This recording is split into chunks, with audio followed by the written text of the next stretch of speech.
He demanded his inheritance, left home, and squandered it all in the big city partying with friends. It's the story of the prodigal son, and you can read it for yourself in Luke 15. The prodigal is lost, no doubt. But what about his older brother? My name is Tom Miller. I pastor at Central Assembly in Superior, Wisconsin. This is Fuel for the Fire, volume 828, Two Kinds of Lost. In Middle Eastern culture, the firstborn gets twice what the other heirs receive. In the parable of the prodigal son, it would mean the older brother would get 2/3 and the younger, the wayward one, 1/3. Let's say the estate consists of 99. It could be thousands, millions, billions, whatever. Dollars, drachmas, shekels, yen, euros, widgets, doodads, thingamabobs, whatever. Whatever it is, there's 99. The younger asks for his share early, so he gets 1/3 of 99, or 33.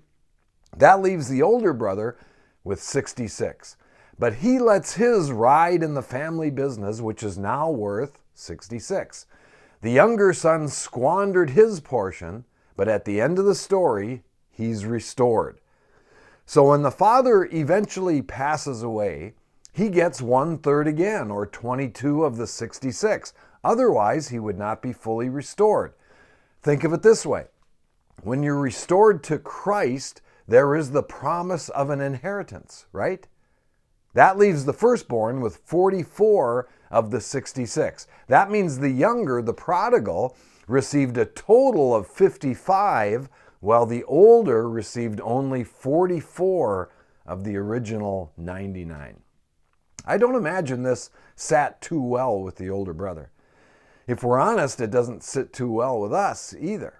There's a part of us that demands justice, and in that, the older brother within us is exposed. The older brother worked tirelessly to establish his own righteousness. Romans 10:3 describes all the older brothers when it says, "For they, being ignorant of God's righteousness and going about to establish their own righteousness, have not submitted themselves to the righteousness of God."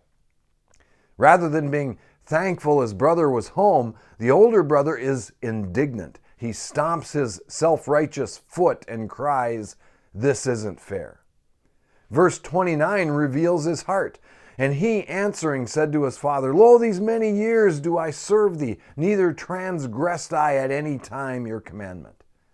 There are two kinds of lost. One is being lost in our rebellion, but being lost in our self-righteousness is no less lost.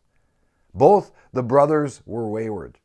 The difference is one knew he was lost and asked for mercy. The other was self-righteous and demanded justice. Two kinds of lost. That's the way I see it. And that's a little fuel for the fire. And remember, I love you guys.